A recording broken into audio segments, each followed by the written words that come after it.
Si vous suivez la chaîne depuis un petit moment, vous savez que ça fait, je pense maintenant, un petit peu plus d'une année, voire 2 ans, que j'essaie gentiment d'intégrer la vidéo dans mon travail. Et d'ailleurs, juste avant le confinement, je m'étais acheté un stabilisateur, ou si vous préférez, un gimbal, sauf qu'en réalité, celui que j'ai acheté n'était pas vraiment fait pour mon matériel. J'en ai reçu un nouveau, je vais vous en parler un petit peu, mais ça va pas être le gros de la vidéo, je vais plutôt vous montrer en fait comment est-ce que j'ai réalisé une petite vidéo et comment est-ce que je me suis servi du gimbal. Et je vous le dis déjà, je m'en suis pas servi comme vous pourriez le penser.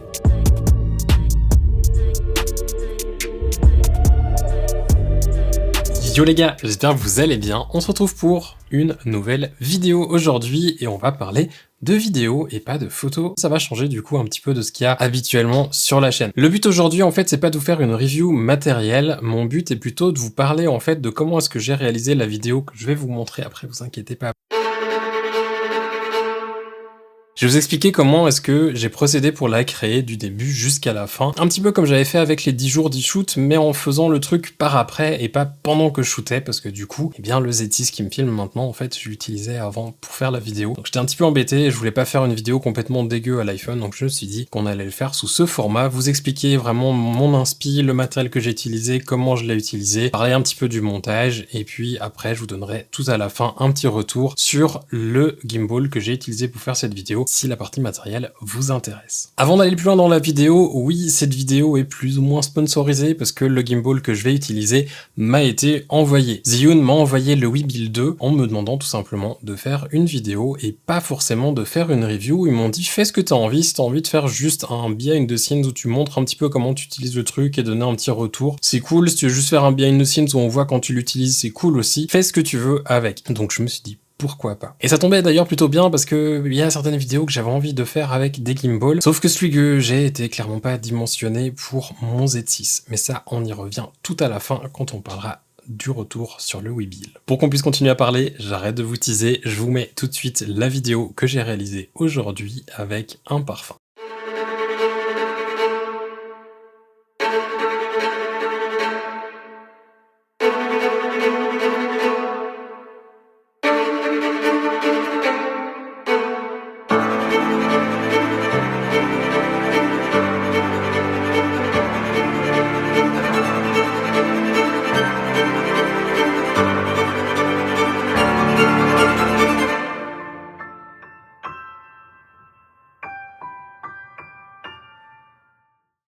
La première partie de la réalisation d'une photo ou d'une vidéo, aujourd'hui donc d'une vidéo, pour moi c'est vraiment la plus importante, c'est la partie d'inspiration ou si vous préférez de pré-production, là ça va être un petit peu un mélange des deux. La première chose là-dedans c'est le produit. Ici j'ai utilisé un parfum de la marque Mizensir, j'espère que ça se dit comme ça parce que c'est un de mes clients. En fait justement parce que c'est un de mes clients, je viens de réaliser une série de photos pour eux que je suis d'ailleurs au moment où vous regardez cette vidéo en train de finir de retoucher et j'avais envie de créer quelque chose en plus parce que déjà quand j'ai fait les photos j'ai fait quelques clips vidéo et je trouvais assez cool de pouvoir produire une toute petite vidéo juste pour la leur envoyer en cadeau, en bonus, en plus des photos pour dire voilà si vous avez envie des fois de short clips, de petites vidéos pour Instagram ou ça, je peux aussi le réaliser. Je trouve ça assez cool, ça me permet finalement d'être proactif par rapport à mes clients. Et là, ça me permettait aussi pour moi de créer du contenu avec des produits que j'ai, pas besoin d'en acheter d'autres. Ça me changeait aussi un petit peu des marques connues que tout le monde utilise.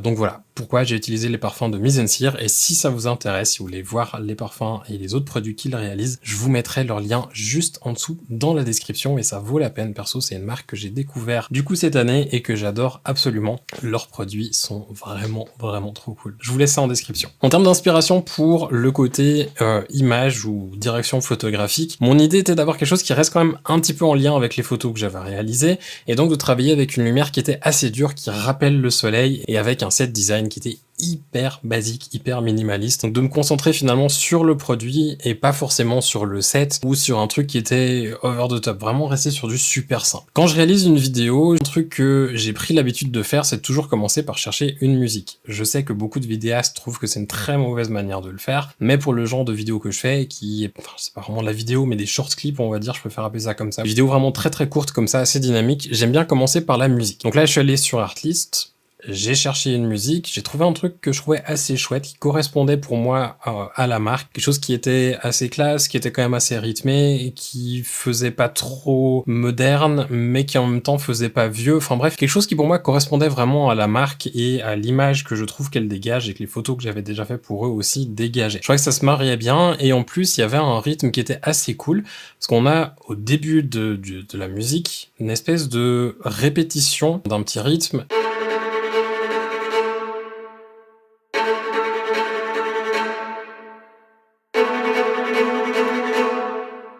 Et je trouvais ça assez cool parce que ça me permettait de travailler sur des close-ups, sur des détails du produit.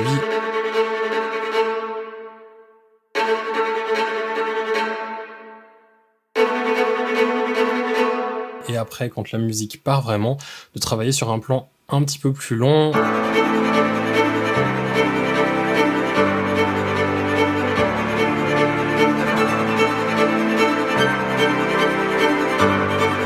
En écoutant cette musique que j'ai trouvée, en fait, pour moi, elle dégageait un truc par rapport au temps qui avance. Et je sais pas, je trouvais qu'il y avait un truc qui était assez fun là-dedans pour jouer avec le temps. Et en pensant à ça, je suis allé très loin. Ça m'a fait penser au cadran solaire, parce que du coup, la lumière était très ressemblante au soleil. J'ai en fait joué avec la lumière pour créer un effet d'ombre qui bouge comme sur un cadran solaire autour du parfum. Le parfum qui se déplace de gauche et de droite, comme si, en fait, on avançait dans la journée, on reculait dans la journée. Enfin, jouer un petit peu sur cet effet de temps et de rythme. Je trouvais ça assez cool, assez intéressant. Je pense que les gens qui vont voir la vidéo vont pas penser à ça, mais c'était mon inspiration à la base, et je m'en fous complètement si les gens voient pas ça dans la vidéo, c'est plus de jouer sur le rythme de la musique, peu importe d'où vient l'inspiration. Au niveau du matériel, setup qui était quand même relativement simple, on va dire. J'ai travaillé avec une seule source de lumière, c'était une ELM8 2.1 chrome avec le petit modeler devant qui était une Fresnel, de manière à avoir une lumière qui est super concentrée, avoir des ombres qui étaient bien nettes, bien définies, une belle spécularité sur le vert aussi, pour moi c'était important. Enfin bref, amener le soleil dans mon salon pour shooter ce produit. En termes de caméra, j'ai utilisé le Nikon Z6 qui d'ailleurs me filme actuellement, avec le Atomos, le Ninja 5, pouvoir faire du ProRes, ça me permettait un petit peu plus de latitude après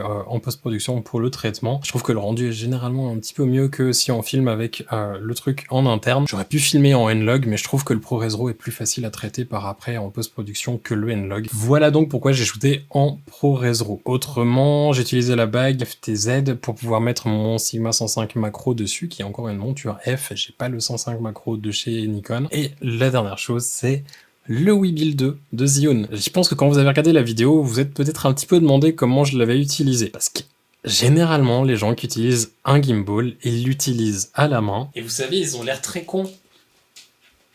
Et pour moi, en fait, c'était pas du tout l'idée du gimbal, de l'utilisation que je pouvais en avoir dans mon style de travail. Mon idée, en fait, c'est beaucoup plus de me rapprocher de ce qui se fait maintenant avec les robots. Ça veut dire de pouvoir effectuer un mouvement que je peux répéter à plusieurs reprises pour ensuite soit utiliser différents plans au montage, les utiliser de manière différente, les composer ensemble, ou alors tout simplement pouvoir faire un premier plan, tester ma lumière. Si je vois que ça va pas, je peux refaire le même plan sans problème. Et en fait, c'était vraiment mon idée en termes d'utilisation du Weebill. C'était pas du tout de stabiliser en tenant à la main, c'était plus de pouvoir programmer en fait les mouvements. C'est-à-dire que j'ai utilisé l'application, je crois qu'elle s'appelle ZY Play ou ZY Play, l'application sur iOS. Je peux dessus programmer un point de départ, un point d'arrivée, je fais ma mise au point là où j'ai envie de la voir, et ensuite je fais démarrer mon enregistrement et le Weebill va déplacer mon boîtier pour moi sans que j'ai rien besoin de faire. Ça a plusieurs avantages en fait en termes d'utilisation sur ce style de vidéo. La première, c'est de pouvoir faire du mouvement de caméra qui est relativement clean.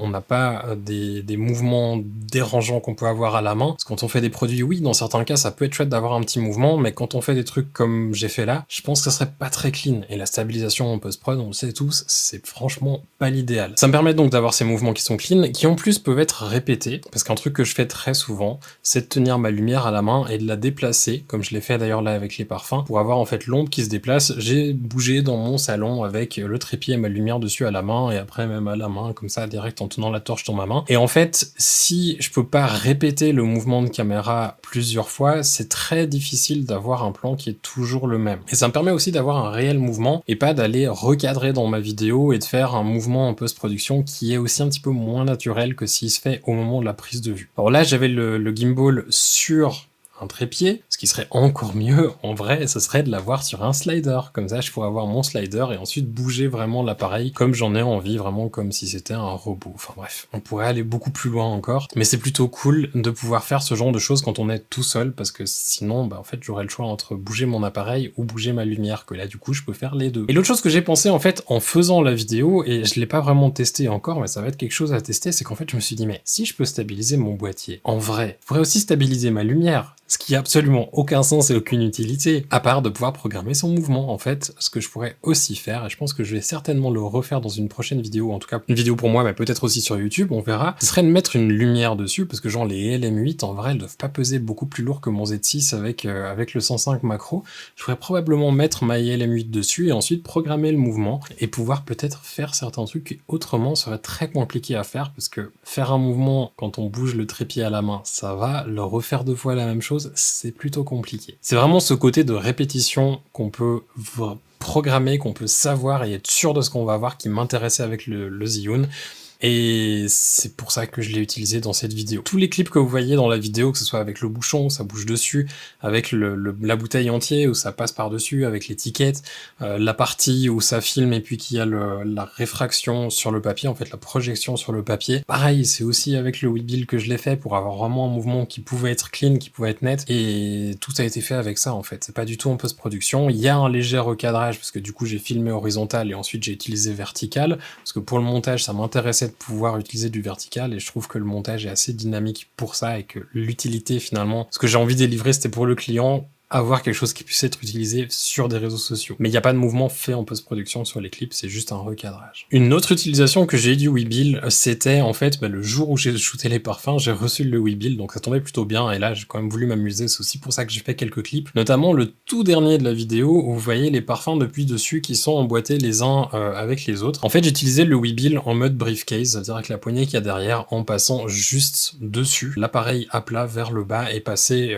à la main comme ça, sans avoir forcément à marcher. Et ça, c'est aussi une utilisation qui m'intéressait justement du Webuild 2 que j'avais pas avec le Ronin SC que j'avais auparavant. Parce qu'avec le Ronin SC, il n'y avait pas la poignée, il fallait en acheter une en plus, que là, pour la peine, c'était intégré dessus. Et c'est vrai que pour des plans de vue depuis dessus comme ça, c'est plutôt pratique, ça m'évite d'avoir beaucoup de matériel à trimballer, genre dans du culinaire, c'est le genre de truc que je pense qui pourrait marcher super fort, et du coup ça me fait grave kiffer de me dire que pour les prochains shoots culinaires, je vais pouvoir utiliser le Webuild 2 pour faire 2-3 plans vidéo depuis dessus assez facilement, ou peut-être même le poser sur un trépied et faire des mouvements répétitifs pour chaque assiette, et comme ça ensuite faire peut-être une sorte de timelapse. On a vraiment le boîtier qui bouge du haut vers le bas ou en travers, ou je sais pas comment, et avoir les assiettes qui changent sur la musique, sur le rythme de la musique, enfin bref, ça me donne beaucoup d'idées en fait de pouvoir programmer ça, et en vrai j'espère un jour avoir un petit peu de budget pour me payer un robot, parce que je pense que ça pourrait ouvrir des possibilités énormes. Mais en attendant, le Webuild 2, il fait bien l'affaire. On passe au montage. La dernière étape de cette vidéo, de la réalisation de cette vidéo, c'était pas bien compliqué parce que j'avais déjà trouvé la musique avant, donc j'avais déjà plus ou moins une idée de ce que je voulais faire. Je savais qu'il me fallait un certain nombre de plans à la prise de vue pour l'intro, ensuite en avoir un pour la partie un peu plus longue, leur logo, et tout à la fin un clip que j'avais déjà. Donc ça c'était pas bien compliqué, c'était juste après le temps d'arriver à tout caler sur la musique, de faire 1 ou 2 speed ramping pour avoir un petit peu plus de dynamique, essayer de bouger les plans, de trouver un truc un petit peu cool en vertical. Quand je travaille sur des vidéos en vertical comme ça, ce que j'aime bien faire, c'est très souvent avoir des plans qui se pas superpose, mais en fait avoir le même plan 3 fois, mais avec des vitesses différentes, avoir un qui va à l'envers, 2 à l'endroit ou l'inverse, avoir des parties du clip qui sont différentes, avoir d'un coup un qui est au milieu, l'autre qui est tout au début, un qui est à la fin, qui revient en arrière, enfin bref, jouer avec cette dynamique pour créer un effet un petit peu particulier, et là en l'occurrence avec cette musique, je trouve que ça marche assez bien comme mon idée, c'est un petit peu essayer de travailler sur le rythme, sur la vitesse, sur le temps. Je crois que ça marchait assez bien d'avoir des rythmes et des vitesses différentes entre les 3 clips quand ils sont affichés ensemble, donc c'était un petit peu le seul vrai travail qu'il y avait en post-production. C'était vraiment découper, trouver les meilleures parties, trouver les parties où j'avais la lumière qui était bien dans mes clips, un petit peu d'étalo, traiter un petit peu certains clips à part, et c'est tout ce que j'ai fait dessus. On finit cette vidéo avec un petit retour quand même rapide sur le Webuild, parce que je pense qu'il y en a qui sont quand même curieux de savoir ce que j'en pense. Je l'ai utilisé du coup sur ce shoot et sur quelques-uns avant, je l'ai pas utilisé énormément, donc peut-être que je vous ferai aussi un retour après quelques mois d'utilisation. Mais pour le moment, je suis quand même plutôt satisfait, voire même très satisfait. Je l'ai dit brièvement plus tôt dans la vidéo, jusqu'à maintenant j'utilisais un Ronin SC, donc peut-être que Zhiyun va me détester parce que je le mets en gros ici, mais que vous sachiez, lui il va finir en vente d'ici quelques jours. Je ne vais pas l'utiliser, parce qu'à vrai dire, je l'ai utilisé je pense 3 fois. Ça fait un achat assez cher, je crois que j'ai dû le payer 500 balles au moment où je l'ai acheté. Pourquoi j'ai utilisé que 3 fois? Tout simplement parce que quand j'ai regardé les specs en ligne, j'ai eu l'impression que je pouvais utiliser mon Z6 avec un 24-70 de 8, avec mon 105 macro aussi, ce qui n'était absolument pas le cas, c'est-à-dire que quand je balançais, en fait ça marchait pas du tout. Je pouvais l'utiliser que sur des tout petits angles, de tout petits mouvements, et du moment où je le bougeais un petit peu plus, les moteurs ne tenaient pas, et du coup c'était absolument inutilisable. J'ai essayé de le balancer de différentes manières, mais rien à faire. Les moteurs avaient grave de la peine avec mon kit, et du coup en fait il était tout simplement pas adapté pour ça. Si j'avais eu peut-être un plus petit boîtier, un truc un peu plus léger, un objectif plus light, ça aurait été cool, mais en fait ça marchait pas pour ce que je voulais en faire. Une des grosses utilisations que je voulais faire, c'est comme je l'ai fait dans la vidéo aujourd'hui, c'est-à-dire avec le 105 macro, ce qui n'était absolument pas faisable. J'étais hyper déçu de cet achat, je misais tellement de trucs là-dessus en me disant yay, trop bien, je vais pouvoir faire des vidéos trop cool, avoir des plans stabilisés pour YouTube aussi, et en vrai ça n'a pas du tout été le cas. Je l'ai utilisé 1 ou 2 fois sur des shoots que j'ai fait avec Mel, ma copine, des vidéos de maquillage que j'ai fait pour elle, et en vrai à chaque fois j'ai commencé à l'utiliser, j'ai tellement pété un plomb à chaque shoot qu'on a fait, finalement je finissais toujours par shooter à la main, et ça me plaisait beaucoup plus en termes de rendu que si je travaillais avec le gimbal. C'était beaucoup moins chiant, beaucoup plus efficace, et bah, au final ça aurait été moins coûteux que... Donc avec le Webuild 2, c'est des soucis en fait qui ont été complètement réglé, c'est-à-dire que le Webuild 2, bon, certes à l'achat en vrai il est un petit peu plus cher que le Ronin SC quand je l'ai acheté. Le Webuild 2 du coup lui il supporte clairement et facilement le poids de mon 24-70-2.8 sur mon Z6, il supporte aussi facilement le Z6 avec le 105 macro et la bague FTZ, donc je pense que si vous avez un 105 macro natif ça marche hyper facile, enfin bref il tient quand même pas mal de poids, il tient bien mieux que le Ronin SC. Je sais pas si réellement ils sont comparables en termes de gamme, mais en tout cas en termes de taille et d'encombrement ils sont relativement similaires, c'est-à-dire que le Webuild 2 il n'est pas énormément plus gros, sauf qu'il y a la poignée derrière mais qu'on peut retirer, donc en vrai en termes de taille il n'y a pas une grosse différence. En termes de prix il y a une petite différence, mais encore une fois je dis c'est pas une différence qui est non plus astronomique. Tant qu'à mettre 500 balles, autant rallonger de 150 pour avoir un truc qui marche vraiment bien pour le matériel qu'on a. Autre truc que j'ai beaucoup apprécié en plus de pouvoir réellement l'utiliser parce qu'il tient le poids de mon matériel, c'est le petit écran intégré sur le Webuild 2. On a un petit écran pour aller ajuster tous les réglages. Et en fait quand j'ai eu le Ronin SC, ça c'est un des trucs qui m'a beaucoup dérangé, c'est que quand je voulais passer d'un mode à l'autre, je comprenais pas ce que je faisais, je savais pas les combinaisons de boutons qu'il fallait faire, genre 3 fois un truc, 2 fois un machin. C'est bientôt pire que des cheat codes quand on joue à GTA.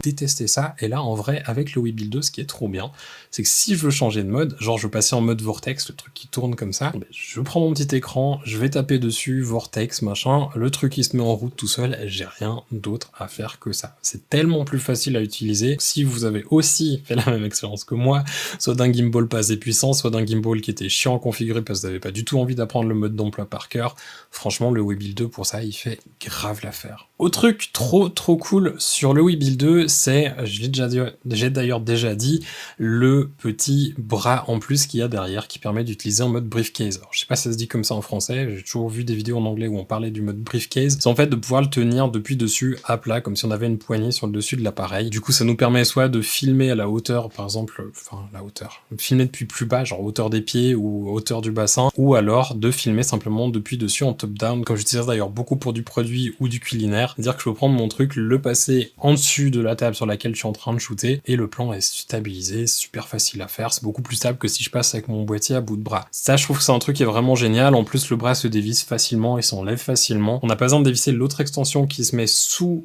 le Webuild 2, c'est-à-dire qu'on a vraiment le trépied qui reste dessous, plus le bras derrière. Donc ça c'est plutôt cool, et en plus sur le bras qui se met en briefcase, en fait on a des pas de vis pour mettre des accessoires en plus, et aussi une griffe, griffe flash, donc pas une griffe flash active, hein, je sais pas comment ça se dit en français, cold shoe, un cold shoe mount, comme ça on peut glisser un micro, un écran, ou un autre accessoire qu'on a besoin, une petite lumière, ou un truc comme ça, ce qui est plutôt pratique aussi, surtout si on filme depuis dessus, de pouvoir mettre l'écran sur le bras, je trouve ça assez pratique et assez malin. Autre chose que j'ai aussi bien aimé, Et en fait, quand j'avais acheté le SC, j'avais acheté, je sais pas comment ça s'appelait, le kit Pro, je crois, où du coup il y avait le moteur autofocus pour pouvoir en fait faire la mise au point sur le gimbal sans galérer à être sur l'appareil et puis tout faire bouger et puis qu'au final le gimbal sert à rien du tout. C'était sur le Ronin un truc à visser en plus, je sais pas s'ils le font toujours comme ça, c'est chez DJI maintenant ou non, mais là en tout cas c'est intégré direct sur le Webuild 2 et ça c'est plutôt cool parce que ça veut dire déjà j'ai pas besoin de penser à prendre le moteur en plus, c'est-à-dire que c'est déjà dessus, je pas le risque de l'oublier à la maison, et pas le problème de se dire merde j'ai pas le bon tournevis, j'ai oublié mon couteau suisse ou je sais pas quoi chez moi, c'est déjà intégré dessus, il y a aucun souci par rapport à ça, et l'intégration était super facile. Les Nikon sont généralement les boîtiers les moins bien supportés sur les gimbals. Quand j'ai eu le SC, je crois qu'au début il était pas du tout supporté, j'ai dû faire une update firmware ou je sais pas quoi pour que tout soit pris en charge. Là c'était câble USB-C sur le boîtier, sur le gimbal, branché, je suis en avant, en arrière, ça marche, tant que j'étais pas en AF/F. Donc bref, super facile à utiliser, bien intégré, et ça je trouve que c'est vraiment bienvenu de l'avoir aussi. C'est bien pensé aussi, mais bon, surtout pour les droitiers, parce que du coup, comme le joystick, quand on tient avec la main droite, ça reste accessible avec la main gauche pour faire la mise au point, et le joystick aussi facilement accessible avec le pouce, en fait, comme c'est calé dans la poignée. Bref, je trouve le design assez bien pensé, même en général, j'ai envie de dire. Enfin, dernier point positif que j'avais envie de faire ressortir, équilibrer un gimbal, pour moi, au départ, c'était la galère. C'est-à-dire, quand j'ai reçu le Ronin SC, j'étais en panique totale, même avec un plus petit boîtier. Et pour la peine, j'ai trouvé que le Webuild était un petit peu plus facile à équilibrer. Les ajustements étaient plus faciles à faire, c'était un petit peu moins la galère, genre la plate qu'il y avait sur le Ronin SC, je trouvais pas spécialement pratique. C'est des petits détails, et je pense que c'est aussi très personnel, mais j'ai eu, on va dire, moins de problèmes à équilibrer le Webuild 2 que le Ronin SC. La seule chose qui me manquait, et là on va rentrer dans les 5 points négatifs après les 5 positifs, la seule chose qui me manquait, j'ai vu que ça se faisait maintenant sur d'autres gimbals, notamment les nouvelles DJI, on n'a pas de plate quick release, c'est-à-dire qu'à chaque fois on est obligé de défaire finalement notre réglage, on doit sortir la plate, l'enlever, et ensuite à chaque fois qu'on remet, on va devoir rééquilibrer en tout cas un des axes. Ce qui est un petit peu dommage. J'aurais aimé avoir juste un latch à défaire pour pouvoir ensuite tirer mon appareil et pouvoir le repositionner dessus quand j'en ai besoin. Ça, c'est un truc pour moi qui manque. C'est vraiment le point négatif que j'ai par rapport à ça. Je pense que très certainement il y aura des solutions tierces. Je suis en train de faire le montage et en fait, depuis que j'ai tourné la vidéo, j'ai fouillé un peu en ligne et j'ai trouvé une solution qui est pas très coûteuse et qui est disponible pour DJI et pour Zhiyun. Donc si jamais comme moi vous avez une ou plusieurs gimbals qui viennent pas avec des plates quick release, vous pouvez en trouver en ligne pour vraiment pratiquement rien. Là je crois que c'était 40 €. Peut-être même moins, je sais plus. Enfin bref, si jamais ça vous intéresse, je vous mets le lien juste en dessous dans la description, comme ça vous pourrez retrouver la plate si vous voulez la commander. Je l'ai pas encore entre les mains parce que je l'ai pas encore commandé, mais ça ne saurait tarder. Bref, je vous laisse avec le reste de la vidéo. Ensuite, continuons sur les trucs un petit peu moins bien. L'app iOS que j'ai pas trouvé archi folle, je vais pas le cacher, celle de DJI était pas folle non plus, mais là, celle de Zhiyun, franchement, c'est vraiment pas foufou. Autant l'écran est pratique et facile à utiliser, autant l'application, j'ai trouvé que c'était un petit peu le bordel pour aller chercher les fonctionnalités, c'est pas tout au même endroit. Il y a les modes sur le Webuild, mais que je retrouve pas toujours sur l'app. Enfin bref, je trouve que c'est pas très cohérent en fait entre le système qu'il y a sur l'écran et sur l'app, et c'est un petit peu dommage. Parce qu'en vrai, je pense que s'ils avaient fait un truc aussi simple que ce qu'il y a sur l'écran du Webuild au niveau de l'application, ça aurait été absolument génial. Sauf que là, c'est le bordel. Et d'ailleurs, un truc général à tous les gimbals que j'ai pu essayer, que ce soit DJI ou Zhiyun, je trouve ça hyper relou qu'à chaque fois qu'on veut utiliser leur application, comme pour des drones d'ailleurs, on doit créer un compte. En vrai, j'ai juste envie de pouvoir prendre mon iPhone, connecter en Bluetooth et l'utiliser. Là, j'ai dû créer un compte, donner mon numéro de portable, un email, un mot de passe, j'ai juste envie d'utiliser l'application et mon gimbal, en vrai, j'ai déjà payé, c'est bon. Ça, c'est un truc vraiment qui me saoule perso. Vous direz peut-être que c'est parce que je suis vieux. Pourtant, je suis pas si vieux. Autre truc, on a parlé du quick plate, l'autre truc qui me dérange en termes matériels, c'est la batterie. C'est vraiment dommage qu'ils aient fait une batterie entièrement intégrée. Ça veut dire qu'on ne peut pas la sortir pour la changer. Donc genre, je pense aux gens qui vont faire du mariage, parce que pour mon utilisation, c'est pas un gros problème, mais je pense aux gens qui vont faire du mariage. Vous pouvez pas vous dire en milieu de mariage, merde, j'ai plus de batterie, il faut que je change. Non, parce que là, vous pouvez pas en vrai. Vous êtes obligé d'avoir un deuxième gimbal. Vous pouvez pas remplacer, comme j'avais par exemple sur le SC, où vous tirez le bas, qui est le bras en fait du gimbal, vous l'enlevez, vous mettez un autre à la place. Alors certes, ça coûte un petit peu quelque chose à l'acheter, mais au moins c'est une possibilité pour les gens qui en ont vraiment beaucoup besoin, que là pour la peine, la meilleure solution c'est d'avoir une batterie externe USB-C qu'on peut ensuite plug sur le gimbal pour recharger ou maintenir chargé en permanence. C'est un petit peu dommage, j'aurais trouvé cool d'avoir un truc qui puisse se remplacer. Alors j'avais vu que sur les anciens, qui étaient du coup le Webuild 1, le Webuild simple. C'était des espèces de piles à sortir qui étaient franchement pas folles. À choisir entre les deux, je préfère le système actuel, mais je trouverais beaucoup plus cool encore d'avoir la batterie qui s'enlève. Et d'ailleurs, pour la peine, c'est un truc que je trouvais assez bien fait sur le Ronin SE, et c'est un des autres points négatifs, c'est de pouvoir le démonter en plus de parties, parce que là, pour la peine, le Webuild, c'est quand même assez costaud dans la valise. Quand je le mets dans ma valise avec le matériel photo, j'ai un petit peu peur que ça pète, en vrai. J'aurais bien voulu pouvoir le démonter en plus de parties, du genre que la partie du bas se retire de manière à pouvoir enlever la batterie et prendre moins de place dans la valise. Espérons que sur le Webuild 3, ça sera peut-être le cas. Ça serait vraiment cool et je pense une très bonne évolution. Et puis, dernier petit truc, mais là vraiment je pense que c'est moi, ma rigidité d'esprit sur certaines choses. Je trouvais un petit peu dommage parce qu'il y a certains des latches, alors je sais pas comment ça se dit en français, les trucs qui permettent de fixer les axes de certaines parties. Quand on les serre, en fait, ils continuent d'être un petit peu de travers. Vous avez rien dessus, vous pouvez le refermer, il est plaqué, donc c'est tout dans l'axe, c'est tout complètement flush, on n'a rien qui dépasse, on n'a pas moyen de se griffer dessus. Et du genre, on met le boîtier dessus, on veut serrer un axe parce qu'on a mis le boîtier dessus, et bah quand on serre, le truc il reste comme ça en travers, ce qui est absolument chiant au possible, parce que ça veut dire qu'on a le risque de se prendre le bras dessus, de se prendre une manche, de le crocher à quelque part, potentiellement de le desserrer, ou de se faire mal. Et ça, je trouve que c'est vraiment pas très malin. Mais bon, encore une fois, peut-être que c'est moi, peut-être que j'apprécie pas ça, mais qu'en vrai, ça change rien du tout pour la majorité des gens, j'en sais rien. Pour conclure avec tout ça, je voulais en fait vraiment, au travers de cette vidéo, vous montrer un processus Kria et changer un petit peu des reviews, c'est juste une review. Quand même avoir une partie review pour ceux que ça intéresse. J'espère que c'était le cas. Si ce format vous plaît et que vous trouvez ça cool, n'hésitez pas à me le dire en commentaire, comme ça peut-être que j'essaierai de le faire plus souvent. Je vais vous laisser avec ça pour aujourd'hui. J'ai d'autres vidéos qui devraient suivre. Moi, je vous souhaite de passer une toute belle soirée, une toute belle journée si pour vous c'est encore la journée. Je vous dis à bientôt dans une autre vidéo. Prenez soin de vous. Ciao!